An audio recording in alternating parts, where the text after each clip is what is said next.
नमस्कार दोस्तों, स्वागत है आप सभी का हमारे इस चैनल वायरल ज्ञान एमपी पर। दोस्तों, यदि आप भी अपनी लाइफ में कुछ नया सीखने की चाह रखते हैं तो इस चैनल को अभी सब्सक्राइब कर ले। एक राज्य में एक राजा और एक रानी रहते थे, जिनकी 4 संतानें थी, 2 लड़के और 2 लड़की। एक लड़की का नाम पूर्णिमा तथा दूसरी लड़की का नाम अमावस्या था। पूर्णिमा घर के कामों में निपुण थी और घर का पूरा काम करती थी और भगवान की पूजा अर्चना भी किया करती थी। इसके अतिरिक्त वह गौ माता की सेवा भी किया करती थी। और उसकी दूसरी बहन अमावस्या ना ही घर का कोई काम करती थी, ना ही भगवान की पूजा अर्चना करती थी और ना ही गौ माता की सेवा करती थी। पूर्णिमा सर्वगुण संपन्न थी, फिर भी राजा और रानी अपने दोनों बेटों तथा पुत्री अमावस्या की प्यार किया करते थे और वह पूर्णिमा से प्यार नहीं करते थे, उसके साथ भेदभाव करते थे। राजा के चारों पुत्र और पुत्री धीरे धीरे बड़े हो रहे थे। जब वे बड़े हो गए, राजा ने अपने दोनों पुत्रों का विवाह योग्य कन्याओं के साथ करा दिया। इसके बाद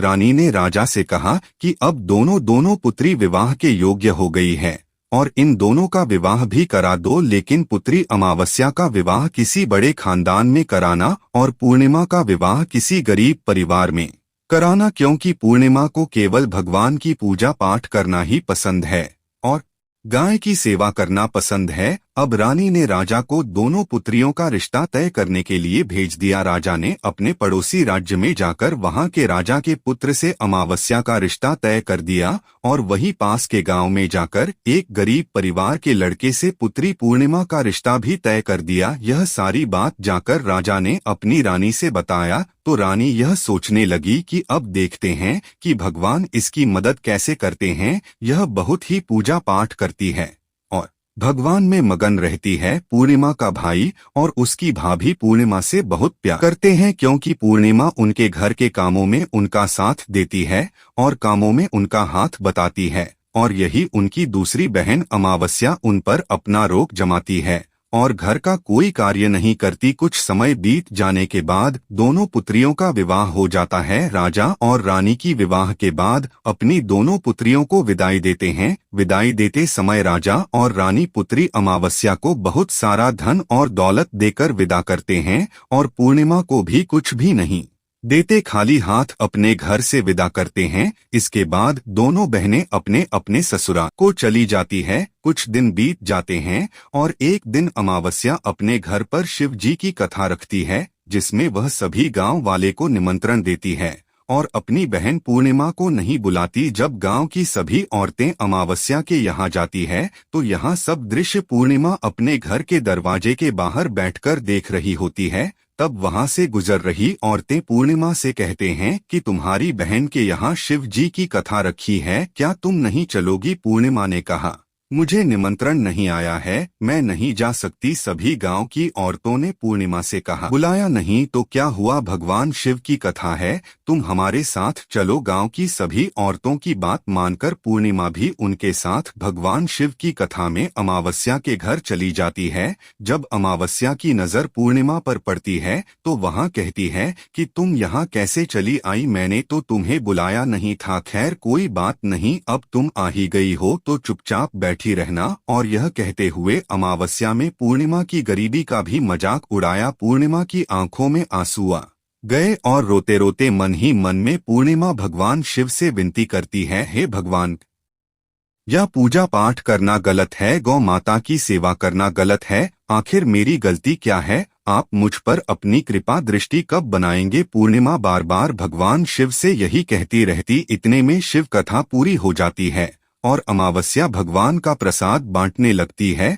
वह सभी लोगों को प्रसाद देती है, लेकिन पूर्णिमा को वहां प्रसाद नहीं देती। पूर्णिमा बिना प्रसाद के ही अपने घर लौट जाती है। रास्ते में वह यहाँ सोचते हुए चलती है कि यदि बच्चे उससे कथा का प्रसाद मांगेंगे तो वह उन्हें क्या जवाब देगी। उसने सोचा था कि वह अपने मायके अपने भाई और भौजाई के यहाँ जाएगी और वहाँ जाते हुए वहाँ बच्चों के लिए कुछ लेकर जाएगी। ऐसा सोचते हुए वहाँ अपने घर वापस लौट आई। घर वापस लौटकर आने के बाद वह अपने पति और बच्चों से कहती है कि वह अपने मायके जा रही है। पति ने कहा, ठीक है, और कुछ समय के बाद पूर्णिमा अपने मायके के लिए रवाना हो गई। चलते चलते रास्ते में एक चबूतरा आया जिस पर तुलसी का पौधा लगा था। उस चौधरी पर एक बूढ़ी अम्मा बैठी हुई थी। वह कोई और नहीं, साक्षात तुलसी माँ थी। उस बूढ़ी माता ने पूर्णिमा से कहा, बिटिया तुम कौन हो और कहाँ जा रही हो? पूर्णिमा अपना परिचय देती है। परिचय देने के बाद बूढ़ी औरत ने पूर्णिमा से कहा कि यहाँ तुलसी का पौधा सूख रहा है, इसमें थोड़ा सा पानी डाल दो और इस चबूतरे की साफ सफाई कर दो जिससे मुझे थोड़ी ठंडक मिलेगी। पूर्णिमा ने कहा कि ठीक है माँ, मैं तुलसी में पानी डाल देती हूँ और यहाँ की साफ सफाई भी कर देती हूँ। पूर्णिमा ने साफ सफाई करने के बाद बूढ़ी अम्मा को भी नहला दिया और बूढ़ी अम्मा की भी सेवा की, उनके पैर दबाए और बूढ़ी अम्मा से कहा कि माँ जी और बताइए मैं आपकी क्या सेवा करूं, और कोई काम है तो बता दीजिए मैं कर दूंगी। बूढ़ी अम्मा ने कहा, कुछ नहीं, अब तुम जाओ और वापस आते समय मुझसे मिलते हुए जाना। पूर्णिमा ने बूढ़ी अम्मा से कहा, ठीक है मामा जी, मैं जाती हूँ, वापस आते वक्त आपसे मिलते हुए जाऊंगी। कुछ समय आगे चलने के बाद एक शिव मंदिर आया। वहाँ पर उसे एक बूढ़े बाबा मिले जो मंदिर के बाहर बैठे हुए थे। वह कोई और नहीं, साक्षात भोलेनाथ थे। उन्होंने पूर्णिमा से कहा कि कहाँ जा रही हो बेटी, तुम कौन हो? तब पूर्णिमा ने अपना परिचय दिया। फिर उस बूढ़े बाबा ने पूर्णिमा से कहा, इस चबूतरे की और इस मंदिर की सफाई कर दो। तब पूर्णिमा ने मंदिर की और चबूतरे की साफ सफाई कर दी और वहां पर पूजा पाठ अर्चना भी की। और साफ सफाई पूजा अर्चना करने के बाद उन्होंने बूढ़े बाबा को भी नहला दिया और उनसे कहा कि बाबा और कोई काम हो तो बताइए। तब बूढ़े बाबा ने कहा, नहीं बेटी, अब तुम जाओ और वापस आते वक्त मुझसे मिलते हुए जाना। पूर्णिमा ने कहा, ठीक है बाबा, मैं जाती हूँ, वापस आते हुए आपसे मिलते हुए जाऊंगी। आगे चलते चलते कुछ दूर चलने के बाद पूर्णिमा को एक काली जी का मंदिर दिखा। वहां भी एक बूढ़ी अम्मा चबूतरे पर बैठी हुई थी। उस बूढ़ी औरत ने भी पूर्णिमा से कहा कि बेटी तुम कौन हो, कहाँ जा रही हो? तब पूर्णिमा ने उस बूढ़ी औरत को भी अपना परिचय दिया। बूढ़ी औरत ने पूर्णिमा से कहा कि यहाँ पर सभी पूजा पाठ करने के लिए आते हैं, लेकिन मंदिर की साफ सफाई करने के लिए कोई नहीं आता, इसीलिए तुम मंदिर की और चबूतरे की साफ सफाई कर दो। पूर्णिमा ने कहा, ठीक है माता जी, और पूर्णिमा मंदिर की और चबूतरे की साफ सफाई कर देती है और पूजा पाठ भी करती है और माता जी का श्रृंगार कर देती है और उस बूढ़ी अम्मा को भी नहला देती है और बूढ़ी अम्मा के पैर दबाती है और कहती है कि सभी काम हो गया है माँ जी, और कोई काम हो तो बताइए।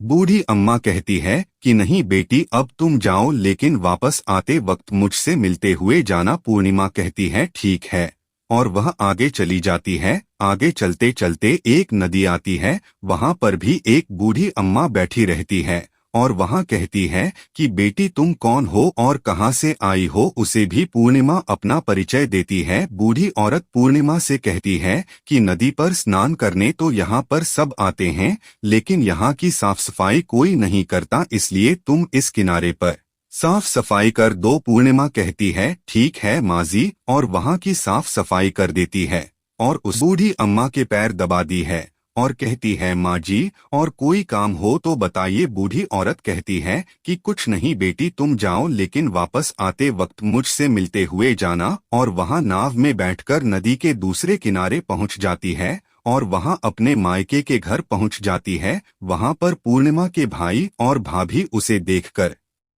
बहुत खुश हो जाते हैं और वे पूर्णिमा की बहुत खातिरदारी करते हैं और उससे बहुत सारी बातें करते हैं और कहते हैं कि बच्चों को भी साथ में लेकर आती तो बहुत अच्छा होता। अब कुछ समय के बाद पूर्णिमा ने वापस अपने ससुराल जाने को कहा तो उसकी भाभी ने उसके लिए एक साड़ी दी और खेलों में बच्चों के लिए कपड़े और खाने पीने की कुछ चीजें रख दी और कहा कि तुम बहुत दिनों के बाद आती हो। और पूर्णिमा की भाभी ने यह थैला पूर्णिमा के हाथ में दे दिया और कहा कि जाओ और जल्दी वापस आना। इसके बाद पूर्णिमा वहां से अपने ससुराल के लिए रवाना हो गई और उसी की नदी के किनारे पहुंची और नाव में बैठकर दूसरे किनारे पर उतर गई। वहां पर उतरने के बाद वहां पर उसे वही बूढ़ी अम्मा मिली जो साक्षात गंगा मैया थी। उस बूढ़ी अम्मा ने पूर्णिमा को एक फैला दिया और कहा कि इसे तुम अपने घर जाकर ही खोलना। अब पूर्णिमा के पास बहुत पहले हो गए थे, उन्हें लेकर पूर्णिमा वहां से रवाना हुई। आगे कुछ दूर चलने पर काली माँ का मंदिर आया। वहां पर काली माँ बूढ़ी माँ के रूप में विराजमान थी। उसने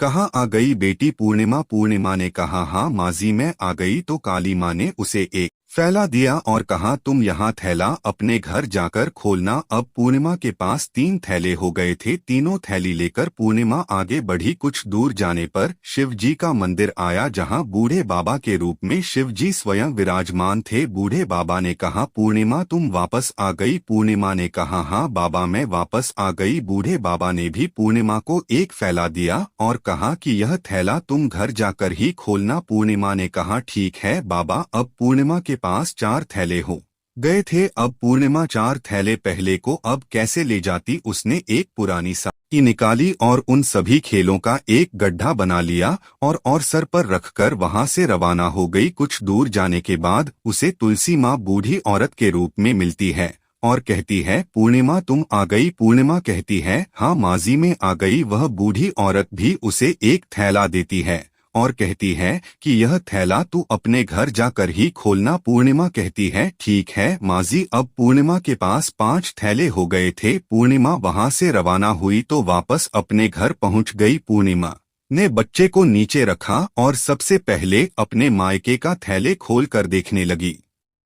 उसमें बच्चों के लिए अच्छे अच्छे कपड़े और खाने पीने की चीजें थी और उसने कुछ गहने भी थे। पूर्णिमा ने कपड़े अपने बच्चों को दे दिए और खाने पीने की चीजें भी बच्चों को दे दी। बच्चे यह सब पाकर बहुत खुश थे। आप पूर्णिमा ने दूसरा फैला खोला जो उसे गंगा मैया ने दिया था। उसमें ढेर सारे हीरे जवाहरात सोना चांदी आदि था। इसके बाद अब पूर्णिमा ने तीसरा थैला खोला जो उसे काली माँ ने दिया था। उसमें बहुत सारा सोना सिंगार का सामान भरा हुआ था। इसके बाद पूर्णिमा ने चौथा थैला खोला जो उसे भगवान शिव ने दिया हुआ था। उसमें बहुत सारा धन संपत्ति भरा हुआ था और बहुत सारी खुशियां भरी हुई थी। इसके बाद अब पूर्णिमा ने 5वां थैला खोला जो उसे तुलसी माँ ने दिया था। उसमें चावल दाल और 7 प्रकार की खाने की चीजों से भरा हुआ था। अब पूर्णिमा के घर में किसी भी चीज की कमी नहीं थी। उसका घर धन धान्य से भरा हुआ था और परिपूर्ण था। अब पूर्णिमा और उसका परिवार सुख में जीवन व्यतीत करने लगा। अब पूर्णिमा के मन में विचार आया कि क्यों न शिव जी की कथा कराई जाए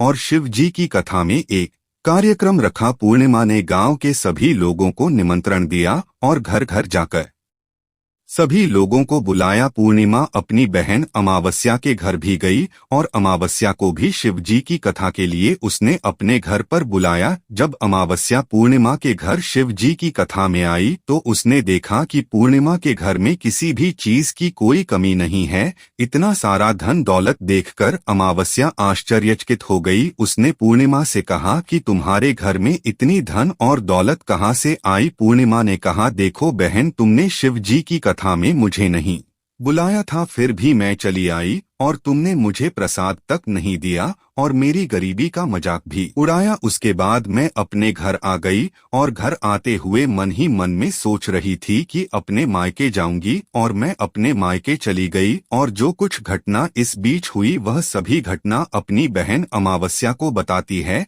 तो अमावस्या कहती है कि तुम भी मुझे प्रसाद मत दो और मुझे डांट लो, लेकिन पूर्णिमा ने कहा कि यह तो भगवान का प्रसाद है, मैं तो सबको दूंगी और तुम्हें भी दूंगी। फिर भी अमावस्या ने प्रसाद नहीं लिया और वह सीधे अपने घर चली गई। घर जाकर अपने बच्चों से कहकर वहां अपने मायके जाने के लिए तैयार हो गई और मायके के लिए निकल गई। उसे भी रास्ते में चलते चलते तुलसी माँ मिली जो चबूतरे पर बूढ़ी माँ के रूप में बैठी हुई थी। बूढ़ी माँ ने अमावस्या से कहा कि बेटी कौन हो तुम और कहाँ जा रही है। अमावस्या ने अपना परिचय दिया। बूढ़ी माँ ने कहा, बेटी यह तुलसी का पौधा सूख रहा है, इसमें थोड़ा सा पानी डाल दो और इस चबूतरे की साफ सफाई कर दो। इस पर अमावस्या ने कहा, बुढ़िया तुझे दिखाई नहीं दे रहा कि मैंने इतनी महंगी साड़ी पहन रखी है, यह गंदी हो जाएगी। ऐसा कहकर वहां से आगे चली गई। आगे जाने पर उसे भगवान शिव मिले जिसे भी उसने ऐसा ही कहा। उसके बाद आगे जाने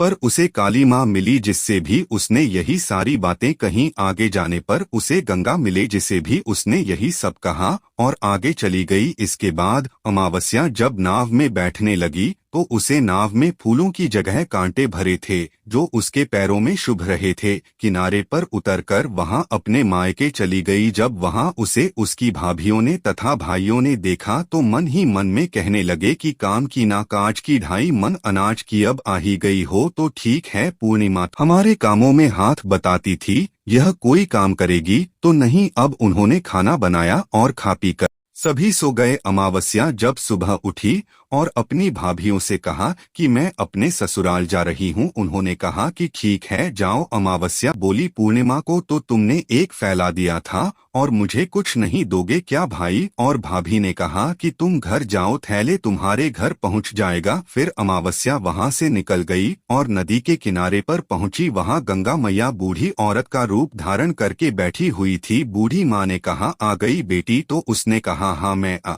गई। अमावस्या ने कहा, तुमने पूर्णिमा को एक फैला दिया था और मुझे नहीं दोगी क्या? बूढ़ी अम्मा ने कहा, तुम घर जाओ, थैले तुम्हारे घर पहुंच जाएगा। इसके बाद आगे जाने पर उसे काली मैया मिली जिसने भी अमावस्या को यही कहा। इसके बाद आगे जाने पर उसे शिव भगवान मिले जिन्होंने भी अमावस्या से यही कहा। इसके बाद आगे जाने पर उसे तुलसी माँ मिली और उसने भी अमावस्या से यही कहा, तुम घर जाओ, थैले तुम्हारे घर पहुंच जाएगा। अमावस्या अपने घर पहुंच गई है। आंगन में ने देखा तो वहां पर 5 थैले पड़े हुए थे। अमावस्या ने मन ही मन सोचा कि अब तो मेरे पास बहुत सारी धन और दौलत आ जाएगी। जल्दी जल्दी उसमें सभी थैले को खोला। किसी में मिट्टी थे तो किसी ने पत्थर, किसी में कंकर और किसी में कोयला। उसे मायके से भी कुछ नहीं मिला था। इन थैले में कुछ भी नहीं था। अमावस्या दौड़ती हुई पूर्णिमा के घर गई और कहती है कि तुम्हें तो इतना सब कुछ मिला, मुझे तो कुछ नहीं मिला, आखिर क्यों? तो पूर्णिमा कहती है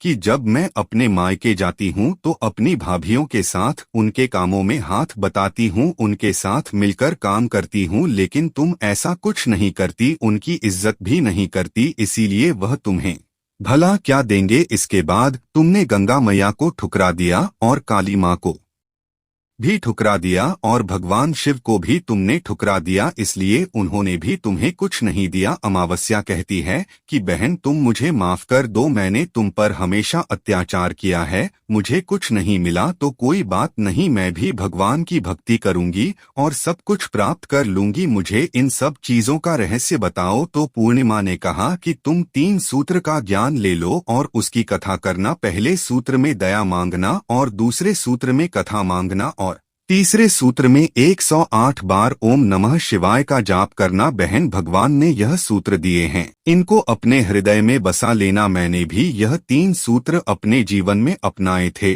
और सच्चे मन से भगवान की भक्ति पूजा पाठ की थी। फिर भगवान ने मुझे यह सब कुछ दिया और तुम्हारे पास जो कुछ था वह भी सब खत्म हो गया। इसके बाद अमावस्या अपने घर गई और भगवान की पूजा पाठ करने लगी। भगवान शिव से उसने माफी मांगी और गौ माता की सेवा भी की और दूसरों की मदद भी करने लगी। तो सभी भाई और बहनों, आशा है कि आज की इस वीडियो में दी गई जानकारी आपको अच्छे से समझ आ गई होगी। आपको वीडियो पसंद आई तो एक लाइक अवश्य करें और यदि आप चैनल पर नए हैं तो सब्सक्राइब करिए। और हाँ, वीडियो में अंत तक बने रहने के लिए दिल से धन्यवाद।